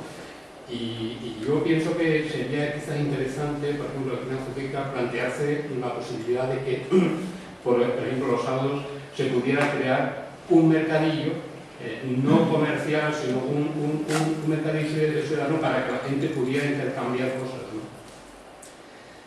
Efectivamente, eso está proliferando. Está proliferando, si queréis más, en el ámbito de las redes y de la internet. Hace un tiempo tú te metías en la internet para estas cosas y no veías nada, y ahora es así. Fijémonos que eso va contra el corazón del sistema capitalista. El corazón del sistema capitalista es usar y tirar, producir, usar y tirar, y de manera rápida, ¿eh? Todos sabéis eso de la obsolescencia programada. Si no producimos y consumimos y tiramos y volvemos así, esto no funciona. Eso es una verdadera aberración. Decía George Kurruegen, un economista rumano, emigrado a Estados Unidos tras la Segunda Guerra Mundial, el primer economista que se planteó eso de la ley de la entropía. La ley de la entropía, que todo el mundo sabe en física y química, dice algo bien sencillo. La energía es verdad que ni se crea ni se destruye, solo se transforma. Pero ojo, se transforma de formas que tú puedes utilizar a otras formas que ya no puedes utilizar. Cuando tú consumes un depósito de carburante del coche, has ido de un sitio a otro, te has movido, pero ese carburante se ha transformado en rozamiento y calor. Y el calor se ha disipado a la atmósfera y ya no lo puedes volver a utilizar en otro lado. Decía George Kurruegen. La moda es una enfermedad de la mente, tal cual lo estoy diciendo. Año 1975. La moda es una enfermedad de la mente. Desprendernos de cosas que nos son útiles y que podemos utilizar por un largo periodo de tiempo, porque se han pasado de moda, demuestra que algo no funciona bien aquí. Lo que tú planteas es, por favor, antes que tirar, cambiemos, regalemos, intercambiemos, démosle más vida a nuestros bienes que tenemos a nuestro alrededor. Porque eso es un comportamiento de respeto por la naturaleza. ¿Por qué se está haciendo ahora? Por esto, por necesidad. Pero es que eso hay que hacerlo por valores. Pero el sistema capitalista esos valores no te lo va a dar. Pero si tú te organizas con tu colectivo, tu asociación y empiezas a impulsar eso, bueno. Pero es que de alguna forma, querámoslo o no, vamos a ir. Totalmente. Es ley de vida, ¿no? Podemos, ¿no? Lo que tenemos que ir repensando otra vez todo y decir, bueno, sí, la historia no ha terminado. Quizás ahora empieza otra vez la historia, pero ahora bien, ¿no? Porque ahora es cuando quizás la lucha de clases más se va a acentuar, ¿no? Ya sabéis que en algunas cosas en los últimos tiempos hemos adelantado en libertades individuales, en derechos humanos, pero yo siempre me gusta recurrir a los mayores de nuestros pueblos, de vuestros pueblos, la sabiduría que tienen dentro de sí nos da 20 vueltas a los jóvenes, pero 20 vueltas. Cuando toda esta burbuja inmobiliaria que pensábamos que iba a ser eterna, ¿quiénes eran los únicos que decían, esto no puede durar mucho tiempo? Los mayores de nuestros pueblos, porque eran formas de organización y de ida hacia el colapso. Esto no puede durar. Y los saberes tradicionales de nuestros pueblos, yo siempre lo digo, yo me gusta mucho hacer trabajo de campo, me gusta ir a ver las fuentes, los manantiales, en definitiva, mi tema de especialización es la economía del agua.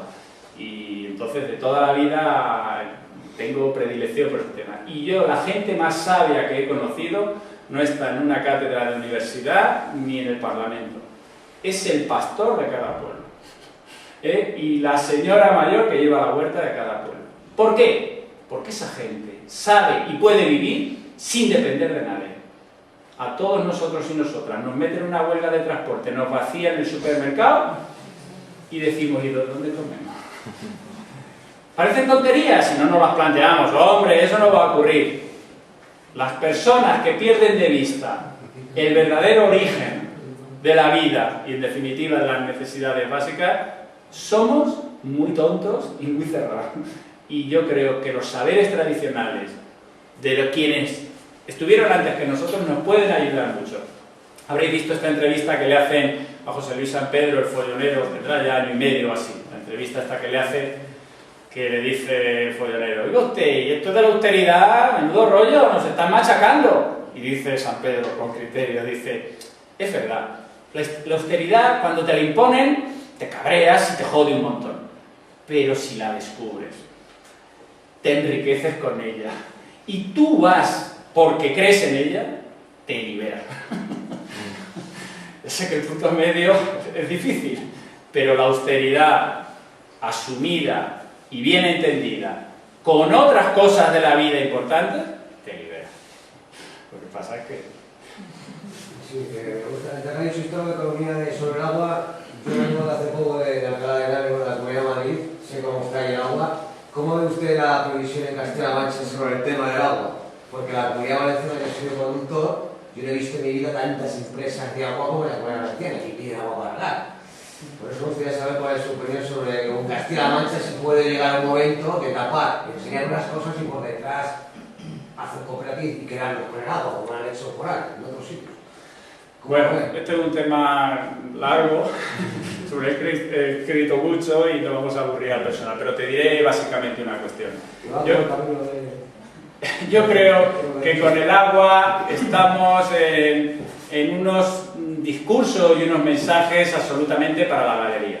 Es que el agua no la quitan, es que el agua es de todo. Muy bien, lo que usted quiera. Utilice el agua, pero no se la quite a medio natural. Cuando utilizamos el agua y secamos ríos, y secamos manantiales, y secamos fuentes, algo no estamos haciendo bien. Y cuando sobrepasamos el uso racional de los recursos, estamos haciendo el salvaje. En Castilla-La Mancha tenemos ejemplos muy desgraciados de uso masivo del agua sin pensar en la naturaleza. Y eso yo creo que no es bueno. Y uso masivo del agua pensando en terratenientes. Todavía hay terratenientes en nuestra tierra. Podéis ir a la zona de Ciudad Real, a la zona de Albacete, y allí os vais a dar cuenta que hay sistemas de agricultura insostenibles. Se riegan cultivos de manera masiva con agua, metiéndole todo tipo de pesticidas, abonos artificiales, de manera que son insostenibles totalmente. En cambio, arrancamos nuestras viñas y arrancamos nuestros cultivos más locales. Con lo del agua es mejor dejarlo, porque es tal la sarta de mentiras y de barbaridades que se dicen que yo ya cada vez que oigo algo sobre el agua cambio. Yo he comentado que aunque nos cuentan de acá, para que veamos esto, no sé qué puede decir. Ojo, con el agua todos sabéis una cosa, no sé si Azuqueca os pilla o no. Hay unas ansias tremendas del gran capital de privatizar todos los servicios públicos del agua. Y van a saco. Y eso por un motivo. Los ayuntamientos están en la ruina y si llega una empresa privada y le dice, oye, que te doy 20, 25 millones de euros, dame el agua para 50 años. ¿Dónde hay que firmar? Hace poco, Almansa, la ruina de Albacete, hecho. Cuenca, hecho. Y aquí, como sabéis, el tema de del canal Isabel II, no sé si a vosotros os pilla o no. Yo te digo por Alcalá, el canal estaba metido aquí, luego lo sacaron, engañaron a Alcalá que era bastante mejor, y cuando lo metieron aquí, el canal segundo lo sacaron de acá, parte, lo metieron aquí con un problema, claro, a la que se segunda, ya luego vino el palo. Bueno, mejor no va, pero por eso yo preguntaba por ese servicio, no sé, que estoy vendiendo el tipo que está con usted, por aquí la meter. Compañero. Quería comentar un poquillo. Un poco quizá lo que comentábamos antes de la situación en Grecia, el golpe de Estado cubierto totalmente Faraón. Bueno, un poco, pues como llegan las noticias tan cerradas en este país y bueno, y realmente hay una censura total hacia todas las noticias que llegan de Grecia. Yo me pregunto si alguna vez en España seremos capaces de levantar la cabeza y ver algo más allá como ellos están haciendo en este momento, ¿no? Me refiero. Sé que hay provincias en estado de emergencia, sí que nos anarquistas robando bancos, etcétera, etcétera, repartiendo a la gente. Es lo que me llega de allí, ¿no? Y es lo que un poco me gustaría saber, pues no sé, qué opinión te merece en este. Sé que no es un poco tu materia, pero bueno. Llevas razón, nos enteramos solo de aquello que nos quieren contar, ¿no? Grecia y Portugal, lo que sí tenemos claro es que nos marcan el camino. Es decir, si seguimos con las políticas que estamos desarrollando ahora y que van a continuar en el futuro, lo habéis oído hace 4 días, la Unión Europea recomienda a España que suba el IVA. Y dice el ministro, bueno, durante este año no, el año que viene ya lo veremos. Eso sabéis que en julio hay subida del IVA. O sea, no le dejéis tan largo en la cuerda. ¿Qué quiere decir esto? Que el camino de Portugal y de Grecia es por donde vamos detrás. Y lógicamente todos y todas sabemos que el pueblo griego está con uñas y dientes defendiendo la dignidad y no pueden de momento. Pero todo apunta a que la situación no puede deteriorarse mucho más. Yo creo que es una cuestión difícil de valorar, es decir, ¿cuándo la gente no va a aguantar más? Pero ¿qué salida a nivel económico pueden tener? Es que ahora mismo es lo que les veo, ¿qué solución tienen? O sea, vamos a ver, o nos plantamos los países del sur y le decimos no seguimos por ahí y si no nos vamos, y si le decimos que nos vamos, 5 países, automáticamente Francia y Alemania dicen ¿qué queréis? Tal cual lo estáis entendiendo. ¿Qué ocurre cuando hay 5 pringaos que están todos fatal y no son capaces de unirse para plantar cara al señorito? Pues que el señorito sigue explotándolos. Insisto, no es fácil que se produzca esa unión, pero cada vez está más cercana. Cada vez está más cercana porque la gente ya está llegando a extremos muy delicados. Lo de Syriza en Grecia fue la miel en los labios.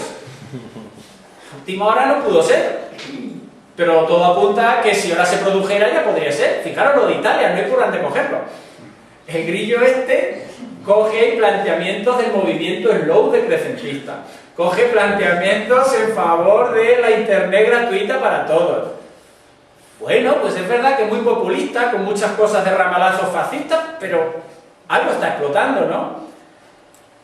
Desgraciadamente, en Grecia y en Italia, la Troika tuvo que imponer a un burócrata en el presidente del gobierno. En España, de momento, no hace falta, porque el PP sigue a pie juntillas lo que quiera, mientras el caso Bárcenas no salga en toda su extensión.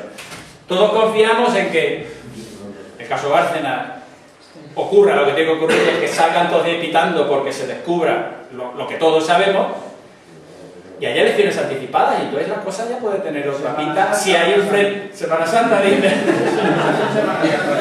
Ojo. Ya sabéis que en este tema los tiempos los marca quien los marca, y son los medios de comunicación y los grupos de poder. Por eso ya sabéis que se ha hablado incluso que el caso Bárcenas puede explotar, pero fijaros que el PSOE no pide elecciones anticipadas. El PSOE lo que pide en todo caso es que se vaya Rajoy y se ponga otro. Y ya tienen pensado el otro, ya sabéis, pues un burócrata de la Unión Europea de reconocido prestigio. Es un tema apasionante lo que está por venir.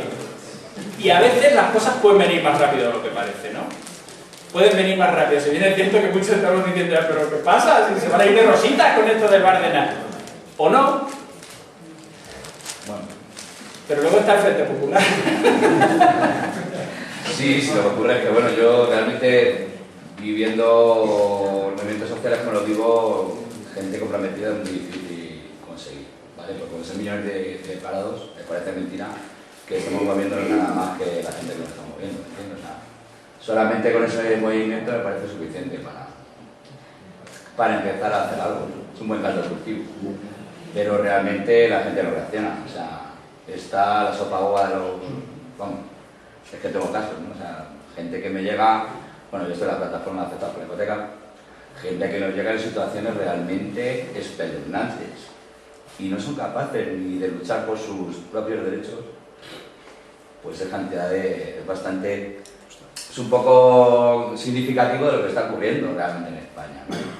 Pero bueno, lo de la plataforma, todos coincidimos en que es un ejemplo. Sí, sí. Un ejemplo. ¿Por qué?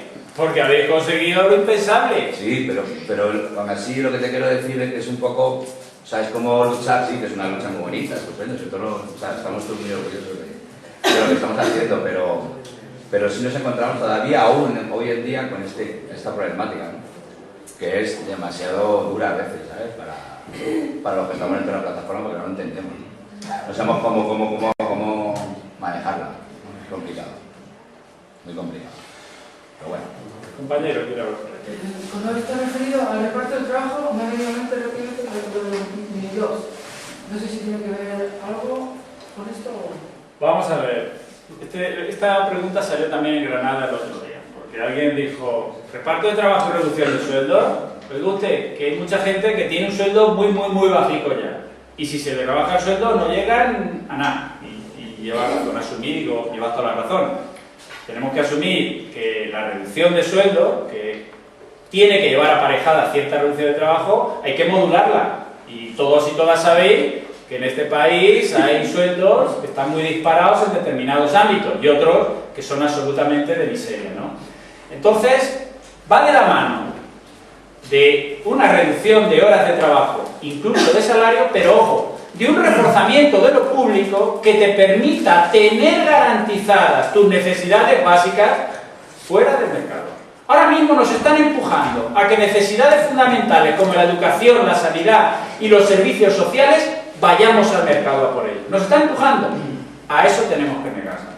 Cualquier familia que tiene esos temas resueltos, garantizados, y la vivienda, evidentemente, la vivienda, una apuesta por la vivienda pública que en España no se ha hecho. Todos y todas sabéis que los países europeos que nos rodean tienen apuestas por viviendas públicas y viviendas en alquiler.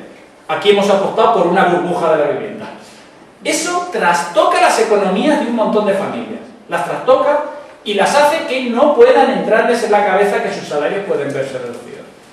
Desde luego, va de la mano de algunos cambios adicionales, porque tal y como está el patio, trabajar menos y ganar menos, para mucha gente es inviable, absolutamente. Está claro esto que señalo, ¿verdad? Te has planteado antes la posibilidad de que los 5 países que estamos ahora más afectados, la posibilidad de que, bueno, pues nos pudiéramos unir y que en este caso Francia y Alemania pues probablemente se dieran. Yo tengo mis dudas, tengo mis serias dudas, porque eso es un poco como plantear que el sistema es sostenible, y yo realmente creo que el sistema se está sosteniendo ahora mismo porque Alemania y Francia, los países más desarrollados, están explotando a estos países como nosotros hemos estado explotando los países subdesarrollados. En el momento en que ellos tuvieran que renunciar un poco a esa situación, pues su sistema se vendría abajo porque es insostenible.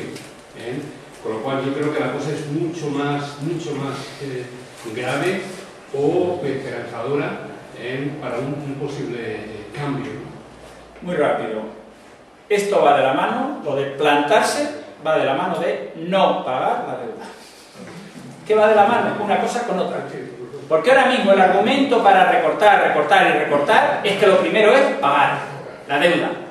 Y eso no se puede hacer. Y más si no se puede hacer a los tipos de interés de usura que nos están poniendo los mercados especulativos. Ojo, no pagar la deuda significa que los bancos franceses y alemanes se van a pique y arrastran tras de sí a las economías de esos países. Pero lo otro, seguir pagando la deuda pública y privada, como estamos haciendo ahora, nos condena, lleva razón Merkel, sin ningún problema, a 10 años con la cabeza agachada. Porque no hay salida. Es que a ellos no le queda otro remedio que seguir juntándonos. Por eso, la salida es, mire usted, ¿puede pagar la deuda? Sí. Hágame una quita, lo primero. Refináncieme unos tipos de intereses decentes. Y permítame que el ajuste lo haga a 30 años y no en 3 años. Es que eso es lo mínimo que se hace cuando tú quieres que el que va a pagar respire y viva. Lo otro es condenarlo a la miseria como se está condenando ahora. Ojo, esos son palabras mayores, pero a lo largo de la historia hay ejemplos así de no pagar la deuda. ¿Por qué no pagar la deuda? Porque no puedo, porque primero como y después pago la deuda. El mismo Alemania, Sí, sí, no, que no es el fin del mundo, que es que todo lo entiende, pero claro, hay que llegar a ese punto en que digamos, hasta aquí hemos llegado. Es el caso de Islandia, que ayer oí una noticia que está creciendo, después de que se negaron por referéndum a pagar la deuda. Sí, efectivamente, la carga de los desatinos de las entidades financieras que la soporten los accionistas de esos bancos. Y el mito dichoso de que hay que rescatar a los bancos porque si no todo esto se hunde, es un mito. Si un banco quiebra, que quiebre. ¿Quién pierde? El accionista de ese banco, que es que solo lo conocemos todo el mundo. Uno tiene una empresa y si le va mal y cierra, el que pierde es el propietario. Esos bancos tienen accionistas con nombres y apellidos. Y cuando se liquida un banco, se empieza pagando con lo que buenamente hay, se empieza pagando a los depositarios. Y luego a otras obligaciones. Y si al final no queda cuarto, ¿quién paga el pato? El accionista. Que es que eso no lo explican en el primer año de carrera. El sistema capitalista consiste en la asunción de riesgo. Y un capitalista asume riesgos. Puede ganar mucho dinero o puede perderlo todo. Entonces, desgraciadamente, el sistema está montado para que los riesgos nunca salpiquen al poderoso y sean, en este caso, sucumbidos por toda la sociedad. Hay muchos mitos, y este es otro más de ellos, ¿no? Que el banco quiebra, déjeme usted que quiebre. Tranquilo, ya sabemos que ese no era bueno. A otro sitio, a ver qué tenemos. Pero si no ahora mismo, pues todos sabéis dónde está ocurriendo.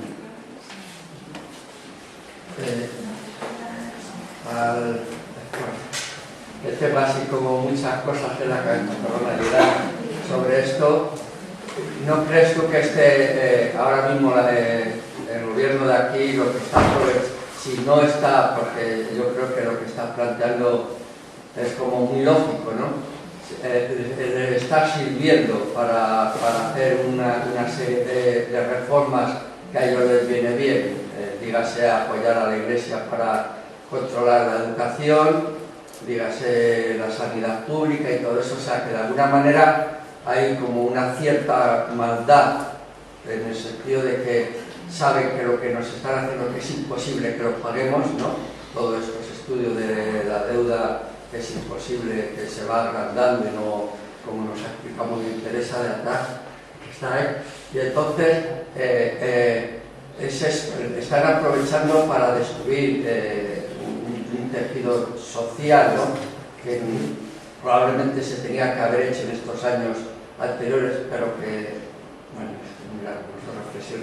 Es muy difícil, ¿no? Cuando no hay voluntad por parte de los diferentes partidos, ¿no? para solucionar eso, ¿no? Porque hay intereses ocultos, ¿no? A lo que se está sirviendo. Totalmente de acuerdo. Y un matiz que creo que también tenemos que pensarlo para el futuro. Todos los que estamos aquí seguro que coincidimos en que hay que garantizar servicios básicos y derechos sociales a toda la gente. Pero fijémonos, ahí vamos a tener dos vías desde la izquierda. Una es la tradicional, la seguida en los países de planificación central y en las vías socialdemócratas, que es un Estado fuerte. Pero un Estado grande y burocrático es un problema por falta de transparencia, por falta de participación ciudadana. Y ahí tenemos otra vía más anarquista, si queréis, que es la autogestión, que es las comunidades en cercanía. Y esa vía yo creo que cada vez tiene más sentido y hay que explorarla. Hay que explorarla.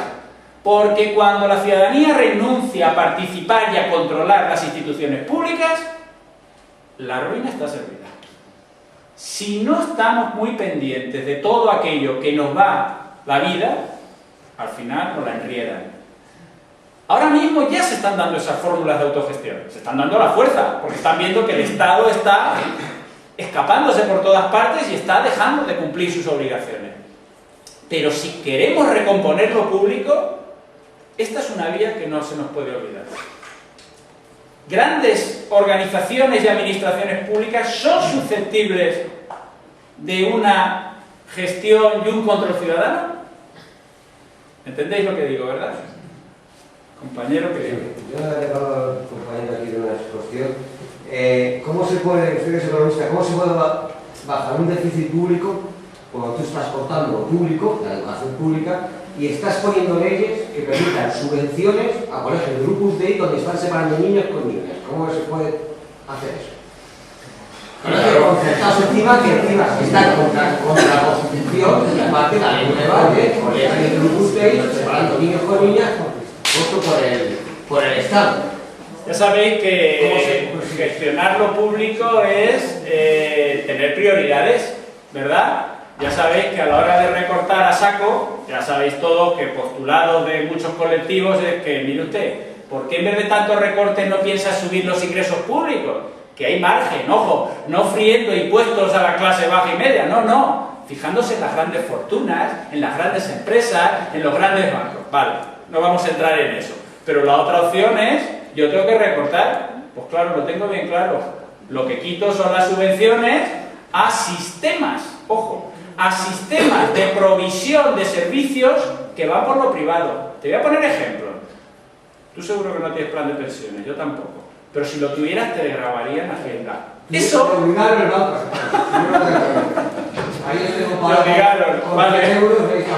Perfecto.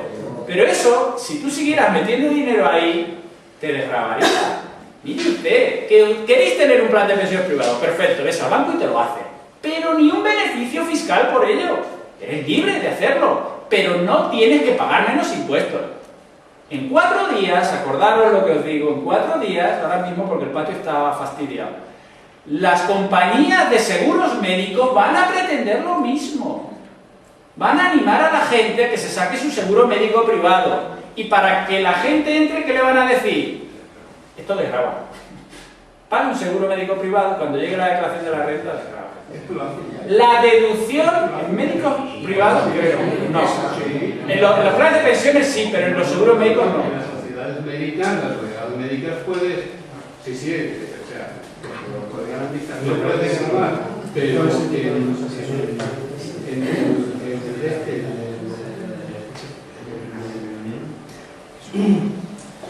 sea, no te lo puedo explicar ahora mismo. Bien. Te lo digo por una razón. Por ejemplo, mi empresa tiene un acuerdo con una empresa de estas, ¿no? Bueno, pues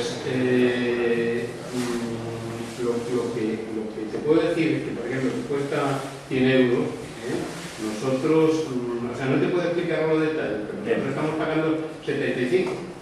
Porque el Estado ahí, en el IRPF, creo que paga menos. Bien, se estudia y se mira, no te digo que no. Hemos hablado de pensiones, de seguros médicos y viene otro coladero en el impuesto de la renta. Cuando hablo de coladero es una vía por donde se reducen los ingresos de manera inmensa y es la deducción por vivienda. El amigo Agustín Turiel, que es de ATAC, León, que es inspector de Hacienda, nos ha hecho los cálculos y dice, no, si esto se vende muy bien, la deducción por vivienda, todo el mundo encantado de la vida, yo he metido en mi casa la deducción. Pero luego cuando hace los cálculos observa que la deducción por vivienda beneficia fundamentalmente a un estrato muy pequeño de población, que son los que tienen las rentas más elevadas y las mejores casas. Con lo cual es una vía más de desigualdad. Esos detallitos, que parecen casi nada, están fuertemente apoyados por el sector privado, lo público lo asume y hace que al final nos falten cuartos por todas partes. Si seguimos alimentando a su sector católico de sus colegios, sus asociaciones, lo que van a seguir subiendo los impuestos para alimentarse ellos, jodiendo a los hijos, yo normalmente tengo la cultura y la educación de los hijos, que algunos se han dado cuenta 2 años antes de la dictadura, después de la dictadura. Además, por cierto, Rajoy es que se ha contradecido. Si vas a hacer un plan de jóvenes para atraer jóvenes que se han marchado y son muy inteligentes, ¿de dónde han salido esos señores? De los Y ahí, o sea, estás metido para ahí, porque ya has relatado mentiras, nos ha contado, pero todos señores, Tocho y otro, ahí con las reformas.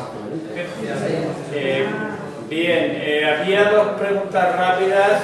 El otro día es que a mí me sabe muy mal que haya una charla y una pregunta. El otro día en mi facultad viene un chico a hablarnos de economía industrial, para que os entendáis. Eso es una economía donde el Estado sobra, sálvese quien puede. Y ya acabaron las dos y dice catedrático, bueno, las horas que son ya lo dejamos, no hay preguntas. Y el tío largó, nos puso a todos patas arriba y luego no podemos preguntar. Rápidamente, los dos compañeros. Simplemente ampliar lo que te decía antes, es que no me acordaba del mecanismo que emplean. He entrado aquí en Sanita, dice, contratar un seguro de salud para su empleado supone un doble beneficio fiscal. Para su empresa, el gasto abonado por la empresa en concepto de seguro médico, para su empleado se podrá deducir al 100% como gasto social en declaración de impuestos y sociedades. De acuerdo.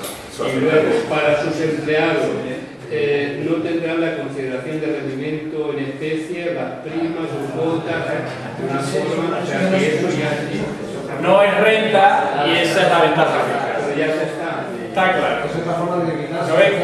Que rápidamente hemos salido de duda con la internet. Exactamente. Compañero.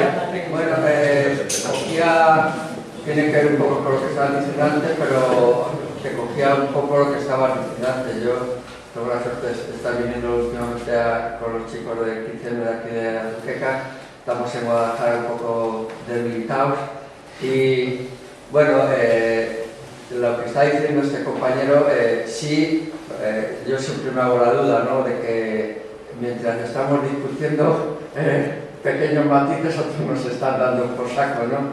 Pero lo que sí creo que tenía mucho valor de lo que decías era, hace un tiempo hablando con una persona me decía que en el 82 sí que había un asociacionismo muy fuerte y que probablemente fue eso el que lo deshizo, y que yo creo que lo que estamos aprendiendo ahora es que eso ya no, lo que veo aquí, la energía que hay y eso ya no se puede perder, ¿no? Porque tenemos que intervenir en política, somos seres políticos, ¿no? O porque nos gusta o porque la sufrimos, ¿no? Y entonces tenemos que intervenir y los partidos políticos que la vida tiene esto, ¿no? También cuando vino Juan Carlos Monedero dijo un poquito el elefantismo, ¿no?, que hay en cierto Los Ángeles Pérez o gente de esta pagada, ¿no? Pero yo comprendo todo eso porque son defectos, ¿no? Y al final, el otro día la película de las chicas estas que echaron de las que sobre la huelga que hubo en Ford y tal, ¿no? Cuando algo se organiza, si no se está muy pendiente todo, y lo que ha conseguido es que estemos pendientes de nuestros pequeños mundos, ¿no? Cabe la posibilidad que siempre haya alguien que diga, no, yo te voy a solucionar la vida. Digo que lo que soluciona es su vida, ¿no? Entonces, bueno, es eso, que sí, que ojalá encontremos la vía, porque si no nos vamos a ahogar, pero que lo que tenemos que estar cada uno en nuestras diferentes, esto es vivo, ¿no? Porque es muy bonito y hay que encontrar puntos donde nos unamos, ¿no? Pues seguiremos, hombre, ánimo. Con esto ya, con este mensaje optimista, muchas gracias.